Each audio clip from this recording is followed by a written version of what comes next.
Yes. And we are live. Welcome, mystery and thriller fans. I'm your on air host, Sara DiVello, and I'm so excited to welcome back to the show Hmm. Faye Snowden here for this very special pre launch event, here to give us the inside scoop on her next book, A Killing Rain. Faye, welcome back to Mystery and Thriller. Tell us about this book. Oh gosh, thank you for having me back. I so enjoyed the first time I came, so this is awesome. Me So this book, too. yeah, it's about a former homicide detective named Raven Burns, and she has decided that she has had enough with crime fighting, because this is like a sequel to A Killing Fire, the first book. And at the end of that book, she says, "You know what? I don't want to do this anymore." That's what she kind of said. But she is pulled back into crime fighting in the small town called Birds Landing, Louisiana, when her nephew was kidnapped.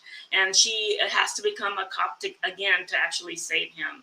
But there's one thing that complicates Raven is that her father used to be a notorious serial killer.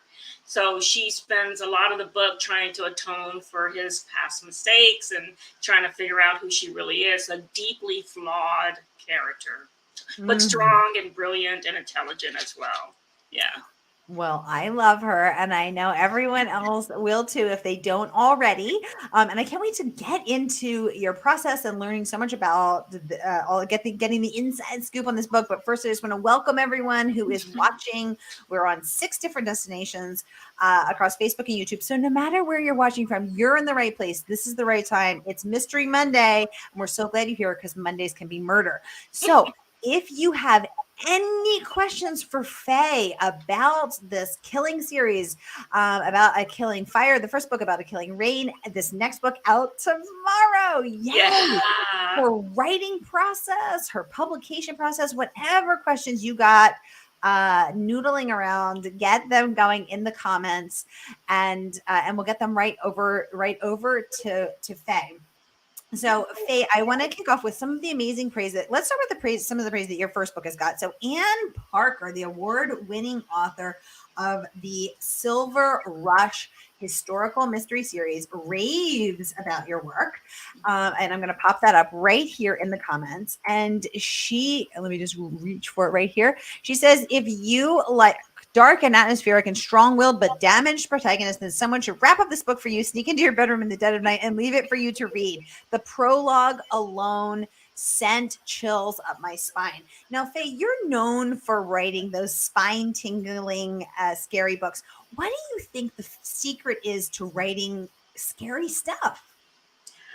I think it's finding what's scary inside of you, right? What scares you would scare your reader. I think. I mean, and I have a lot of phobias, so I think it's like find what scares you and then just dial it up a couple of notches and scare your readers as well. So So I also have a lot of phobias, a lot of fears. So I'm the one who has to, go around and check the doors at night to yeah. make sure check the doors and windows, make sure I'm all locked in, Mhm. and make sure the stove is off, make sure everything's all buttoned up tight. So in this next book, A Killing Rain, out tomorrow. So you're diving deeper into her family, both with the kidnapping of her nephew, but then also with her dad, this scary murderer. um, Yes. so but I think what's interesting is that even for those of us whose fathers are not serial killers, we all understand reckoning with family members that aren't who we want them to be and trying to come to peace with that. What made you want to dive into the family dynamics on this book? Yeah, and a lot of people ask me that, and it's so funny because I always give up my poor dad. I love my dad.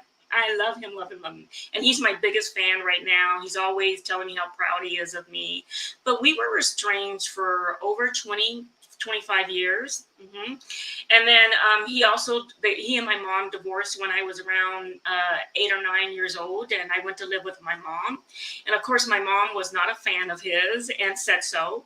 And I highly favor my dad, which means I look a lot like him. So, and my mom would just tell him, she would just go around the house that no good SOB and stuff and all this stuff. And I would just think, when I was younger, I would be like, well, how much of that no good SOB is in me, since I look just like the man. And it was funny. But my mom has since passed on. She raised 6 of us by herself, and I was thinking about origin stories today. He was a very tough taskmaster in the house. Six of us in a shotgun shack in Louisiana. So I don't want to disparage her, because she did the best she can. But thinking about my dad, I would think that when I was younger, and then I was sitting at the computer one day, and I was just kind of thinking about him. Because, like I said, we've since reconciled, and I was saying, Lord, I mean, that's tough when you have a dad that you don't necessarily know how to feel about him, right? And I said, oh, wow, what if somebody's dad was a serial killer? How would that feel? And then I just, like writers do, because we're kind of like, I think writers are a special breed. And so I just dived right into that story and just started exploring all of it. And it was so much fun to do, and also scary to do, because I had to go into some pretty dark places in order to do that. Yeah. Let's talk about going into those places. How did you gather the emotional courage to do that? And then how did you make it okay? Like, how do you go back to those places, those painful, tender places? And then how do you come out and reorient yourself to, okay, this is me now, and I'm okay enough to do this? Yeah. And I know I really subscribe to, I just, like a lot of writers, believe that writing is therapy. And like, you're only sick as your sickest secret, right? And just getting all that stuff down on paper and then writing it and exploring it. I think it would have been worse if I didn't talk to my dad. I think it would have been worse, because then I wouldn't have been able to write that story, right? Because that redemption part hadn't come yet. But one thing I did when I was first starting to write, I was very inhibited, and I had a lot of doubt. And so I would do things like Natalie Goldberg, who made the free write famous. I did a lot of free writing. And then you had, I can't think of her name, I want to say Cameron, but she did The Artist's Way to kind of help you touch those tender spots. Julia Cameron, you're right. Yeah. Is it Cameron? Her last name is Cameron, right? Julia Cameron. Mm-hmm. Yeah. And so I would go on that program to kind of that. And then as I became older, I think some of those natural defenses just kind of built themselves up. You look at what I was, 20, 30 years ago, which I was a very angry young woman. And then I look at who I am now. I think I couldn't have written this book earlier than I did. So, yeah. Oh, I love that. I love that. Knowing that you have this story within you, but there's a season to tell it, and letting yourself get to that. Yeah. I feel like I've been prepared, like, right? Because sometimes I would think, and here you guys go, you think, I'm so heavy. It's like, Faye is really heavy. She's really zenning out on us. But I do think about things very deeply. And sometimes I think, I look at the other writers who, some, not all, but those writers who have had an amazing childhood and amazing supportive parents, and never had to worry about, where their next meal was coming from, if they're going to eat that day, and, never had to deal with the racism and poverty that I had to deal with. But I think all of that kind of prepared me for writing the story. And I don't think I could have written the story if none of that ever happened, right? So I think I was uniquely prepared by the universe to kind of put the story down on paper. Yeah. I love that. I remember I went to hear Colin McCann speak a couple years ago, and he said he's this very charming Irish author, with his lovely Irish brogue. And he said I've been cursed with the worst possible thing for any writer, and that is a happy childhood and wonderful parents, because they didn't give me any material, and I thought, I got a lot of material. Yeah, but I just see those artists too. I see them like they really they produce the stories that they were prepared to produce, right? And we need writers from all different backgrounds, and I totally believe we need all those voices. Yes. Even if you didn't have a happy childhood, you could still write, right? You still need those voices. I love it. Yeah. Melissa Watson, welcome to the conversation. She says, good day, Sara and Faye. She's Hi, Melissa. Live from Australia. Ooh, nice. Melissa, welcome to the conversation. Leacha Haney joining us from Texas. Hey, Leacha, good to see you again. She says, hi, Sara DiVello and Faye, and welcome, Faye. Yes. We're streaming live to 2 private Facebook groups. So if you're in there, you can stay mysterious, or you can enable privacy settings. Let us know who you are. It's Mystery and Thriller Maven. So stay mysterious if you like someone saying, yay for Faye. Yay for Faye. Exactly. That's the motive of the day. Happy pre-launch, Faye. Leacha's saying, thank you so much, Leacha. So, Faye, your book is out tomorrow, and how you feeling on it's too late to do anything about it. She's going out there. I was saying earlier, I know this is not very original, but I'm as nervous as a cat on a hot tin roof. I'm going in my house. I was telling Tracy Clark, I was talking to her earlier today, and I remember I was saying that I go into my house. I live in a multi-generational household, and I said it's like a marching band up in there, lots of people. So I go in there, and the nearest one, take my phone, just take it for a couple of hours. If I beg for it, don't give it back, because I'm constantly searching Twitter and seeing what the reviews are like, and it's not very healthy. Yes. Well, everyone's gonna love your baby as much as I do. Let's get into some of the questions. So, Leacha would like to know, what inspired you to write Killing Rain? Let's talk about that. Mm-hmm. Yeah, it was. I started off with that question: how far does the apple really fall from the tree? And I probably stole that from somebody, because I think that was in a review. So props to you. Thank you for writing it. I didn't say that myself. And exploring the dark side of human nature is also what I've always been fascinated with ever since I was a little girl. I just see, and maybe because I saw some of it with my parents as well, it's just that what we're willing to do to each other as humans, my publisher is British, so, and I think I stole this term from them as well. Gobsmacked me, right? I just wanted to explore a little bit of that and try to figure out my way around it. So that was the inspiration. Yeah. And Faye, why do you think? So you said even as a little girl, you were interested in exploring the darker side. Why do you think that was? Because I was a little, there's such a range of different little kids. Why, what was the earliest memory you have of was little Faye journaling in her book, or what was, walk us back to little Faye wanting to explore. Oh my gosh, you do not want to meet little Faye. I do. Little Faye, I was so angry. And then to tell you a little bit about my dad, the first thing I ever remember, you guys have your first memories. The first memory I have of him, and he was knocked on my head and said, knock, knock. And I said, and he goes, who's there? Who's in that head? I don't think anybody's there. And so that was like, I'm like, when I get older, I'm not older now, but when I get older, you're going to get it. But yeah, I'm going to knock on you. Yeah, knock on, see what's in your head. Yeah, but it was just that I was, I think I was in that, just the survival mode, kind of angry, didn't trust people a lot. But I think that if I didn't have television and books and or mainly television and made-for-TV movies or whatever, I wouldn't have known any other world. And I just kind of lost myself. I read Anna Karenina when I was like 13 years old, and, it remains one of my favorite books today. What does it start? Each family is unhappy in its unique way. Unhappy in its, I can't even think of it. Somebody out there probably got it.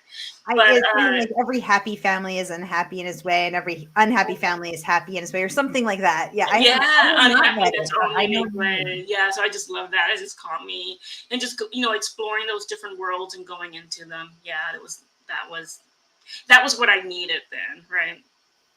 Leacha, thank you for the wonderful question, and Faye, thank you for letting us into that world, showing us how it began. Melissa, she'd like to know, how did you choose the names of your main characters? Melissa, great question. Yeah, because a lot of them are like Southern names. Raven, though, okay, this is what I did. Raven, Bird's Landing, kind of get it, right? Yeah. Floyd, it was actually driving around in California, and where I live, there's a corner called Floyd and Rumble. And I was like, that is just such a unique. So that's where I got his name. And the other ones, I usually think about the names of people I grew up with. I think there's a Willie Lee in there. And then I can't think, but usually people I grew up with and just kind of things I see around. There are a lot of good name generators that are out there as well. And then I also use, birth certificates. I mean, not birth certificates. If you guys are writers, you can go search the Social Security database for names in your time period, and it'll give you, the most popular names and things like that during your time period too. I think it's Ooh, a social security. I forget what it is, but you can find them like that yeah. as Do you use the name generator? That well. social security thing? The name generators are different. Lots of folks have them, but I do use I think it's a social security database. If I don't have it right, it's some database, a government database that you can go on and get the most popular names for that period. I've used those before, but one time I went and got onto legacy.com. What is it? Is the genealogy thing? Oh, yeah, yeah, yeah. Child, I guess say child. I went on that and I searched somebody's on that website is doing research for our family, and I Uh-huh. searched it all the way. They got it all the way back to, like, I think 1830s or something like that. Oh, And I wow. used the name of my ancestors in some of them too. And in one short story, I used the name of my ancestors in that short story. Sometimes I'll use the full name. Because it's just fun to do. Oh, I love that. That's so cool. Yeah, yeah. Readers got to read. Hey, girl. Always a pleasure to see you pop up. Thank you so much for joining us. And she would like to know, Faye, who were your first readers for your novels? Great question. Yeah, when I was writing romantic suspense, I didn't really have readers. Like, I didn't have beta readers because I thought I was all that in a bag of chips. But now, now I'm older and I know better. So I have a writing partner that reads my novels, and then she'll tell me when I'm going off the rails, and tell me when I'm doing good work too, which is just as important. I don't go into a lot of writers group because I have to really trust a person for them to look at my work, and I really trust my writing partner. And then I also, and then my editor, I trust my editor and depend a lot on what he says and everything. I hope that answered the question. Let us know if that did. And Faye, how did you meet your writing partner? Oh, it's a funny story. That's a funny story. Because I've always loved English literature. I went to get my degree at an older age, my bachelor's degree, and she happened to be one of my professors. And then afterwards, and I worked at the same place I got my bachelor's at. I worked at a university. And then after, she would like hit me up, and I would say, "Well, hello, professor, how are you?" And just being all formal still. And finally, she goes, "Faye, if we're gonna be friends, you can't call me professor." And they're like, "Oh, you want to be friends? Oh, I get it." And so that's how. And she is just a hoot. I just love her. Yeah. That's so cool. So your professor became your friend and writing partner. Yes. Yeah. I Very, love very good that. I friend. love Yeah. that. Hmm. Alicia wants to know, are you the oldest of your siblings? So you mentioned your mom raised six of you. Where are you in the birth order? I am oh gosh, let me see. I got to count. Okay. So there was, I'm third. No, I'm fourth in the birth order. I'm Okay. fourth. Yeah. I'm a Okay. middle child. So I try to make everything all right. All right. Okay. Okay. Lisa, are you getting oldest child vibes there? Is Faye throwing out the oldest child vibes? I'm the oldest of four. So let us know if you're getting the older child vibes. Anissa Joy, welcome to the conversation, saying hello, Sarah and Faye. Always a pleasure to see your name pop up, ma'am. Lisa would like to know, which of your book characters was the hardest to write about and why? Great question, Lisa. Yeah, I think it had to be Raven because she was so close to how I used to feel, and that I think that it was harder for me to open up, because you kind of, people may think I'm an extrovert and very gregarious, and but there's a shield, and I keep something like things private, and I think that was really harder for me to open up. Floyd came to me fully born in his white suit and his fedora, sat beside me and say, "Now you got to wrap me a book." He was all out there, and I didn't have to do a lot of work on him at all. Oh, interesting that he came to you fully formed in his white suit. Why do you think that is, Faye? I know how to. For some reason, I kind of like my villains. I don't know why. That's chilling. It is, but even though, and sometimes I like my villains. I don't know why. Maybe that's that darkness that exists in everyone, right? You just got to kind of tamp it down. You're getting the LOL faces on Facebook, Faye. We're laughing with you. I love it. Okay, so how many of you guys on Facebook watched a bank heist movie or some movie where you actually rooted for the people that were actually robbing the bank? Ooh, nobody. Okay, Faye's casting the challenge. She's casting the gauntlet. When you're not supposed to be rooting for them. That's a good point, actually. I find Go ahead. my husband and I were watching Killing Eve, and with Sandra Oh and Jodie Comer, and he turned to me at one point and said, "Why do we like this woman who is a literal sociopath, who is a hired assassin, who murders people in the most disgusting, violent ways?" And he said, "Why do we like her?" And I said, "I think it's because how the actress is playing her." But I did wonder, why are we rooting for the villain whose name is literally Villanelle? Why are we rooting for her? And Nisa's saying, "I love to find names in obits and graveyards." Yeah, because you know what? Old names are beautiful. They're, you see a lot of really beautiful old names. I love old names too. Okay. Oh, here's a good question.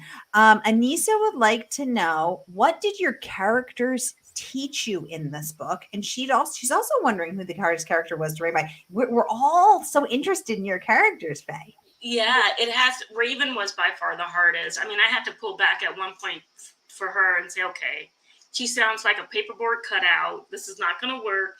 And so I had to go into a whole development character study, and I'm going to mess this up. But I use this thing called the Enneagram to write her. It's like the personality wheel. What's that? What's that?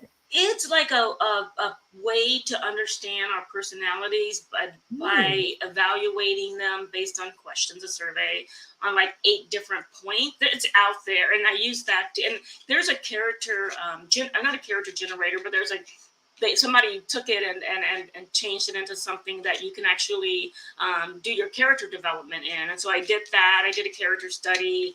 I did Anne Lamott, Bird by Bird.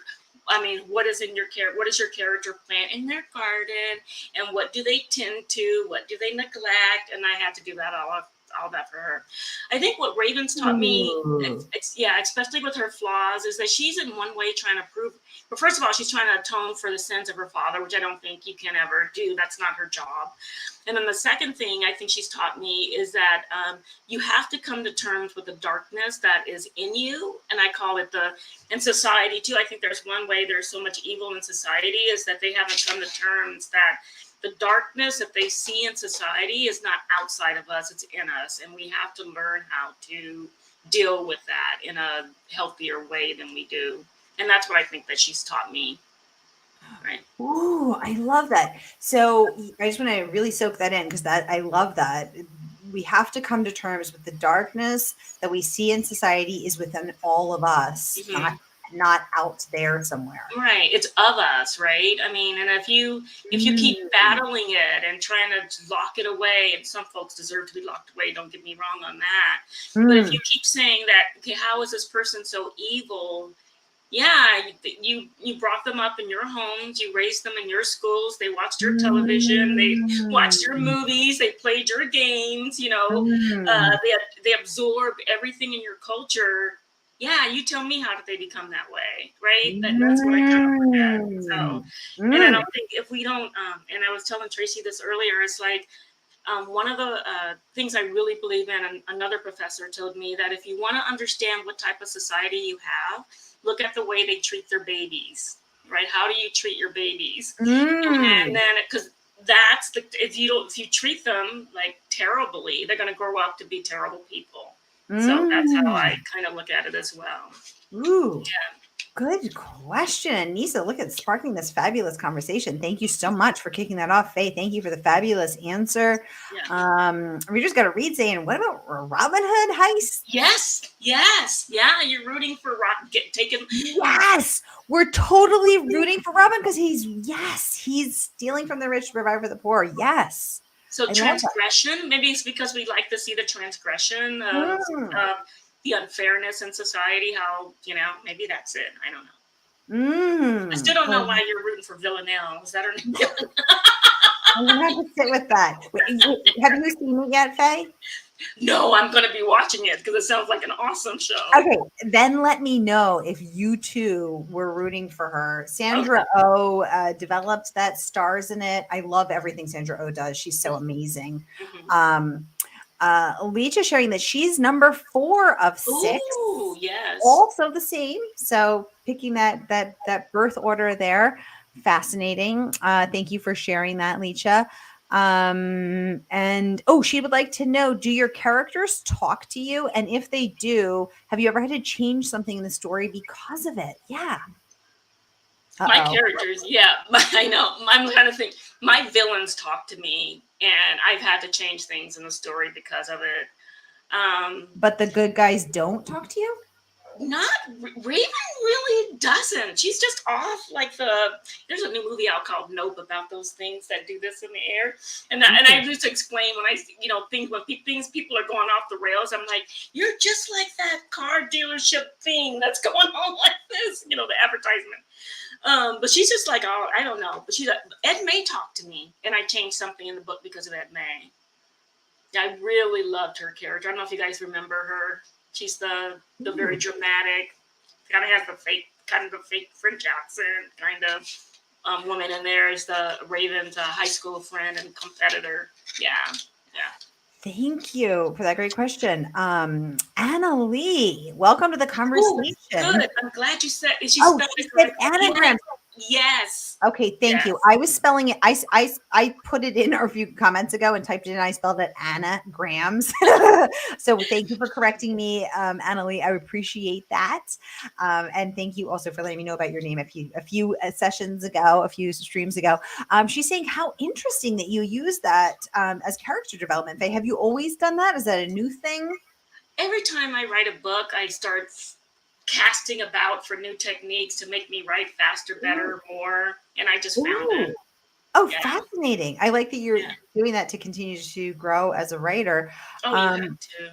Leach is saying that is so true. Children learn what they live. Mm-hmm. And she wanted to say thank you for answering her question. Oh, you're Y'all, welcome. we have 1 minute left. I think I can squeeze in one more question, maybe 2, depending how fast you are. So if anyone has one last question for Faye, get it going in the comments. Otherwise, Melinda submitting a question in advance because she has to work tonight. She's going to catch the replay tomorrow. She would like to know, Faye, what's your best advice for an aspiring author? Read. Fall in love with reading. Read everything, and then especially read what you like to write, and then sit down and write the best story you know how. Just write it. Don't be afraid. Just do it, and just go from there. And then study your craft and join a writing community.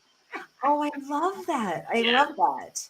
And thank you for sharing how you met your writing partner and professor. Could you imagine if I had decided to get my bachelor's? Yes. I didn't need it. I was working. I had a good job.